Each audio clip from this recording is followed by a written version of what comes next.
पहले हमारी नानी जब घर में कोई भी सामूहिक भोजन का आयोजन होता था तब वह सारा भोजन एक कमरे में रखवा कर उसको सफ़ेद कपड़े से ढक कर रख देती थी और खुद शुद्ध वस्त्र पहनकर उस कमरे में रहकर भोजन परोसने वालों को भोजन बिना पूरा कपड़ा हटाए देती थी, पर किसी को अंदर नहीं आने देती थी। और जब तक सभी भोजन नहीं कर लेते थे उस समय तक वह उपवास रखती थी।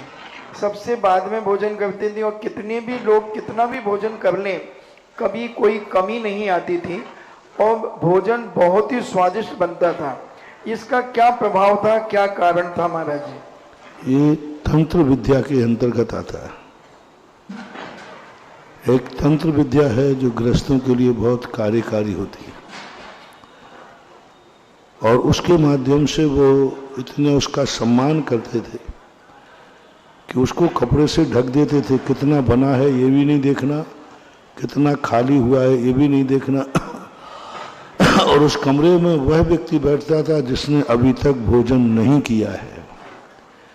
यानी वो भोजन भिखारियों के लिए नहीं बन रहा था, वो भोजन मेहमानों के लिए बन रहा था। मेहमान महामान, जैसे मुनि महाराज को आहार देते हो तो पहले तुम नहीं खाते हो, देते हो, ऐसे ही घर का व्यक्ति हमारे यहाँ जो आए हैं वो भिखारी नहीं आए हैं, मेहमान आए हैं। उनके लिए हम भूखे रह करके भी उनको खिलाएंगे। यह जो सम्मान की बात होती थी इसी से सिद्धि होती है। जिन घरों में सबको भोजन कराने के बाद भोजन करती हैं महिलाएं, उस घर में अन्नपूर्णा की सिद्धि होती है। द्रौपदी को वैष्णव दर्शन में यही तो सिद्धि थी।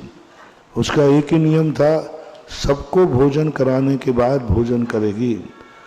उसका परिणाम ये निकला कि जब तक वो भोजन नहीं कर ले तब तक कितने लोग भोजन कर जाएं, लेकिन वह भोजन खत्म नहीं होता।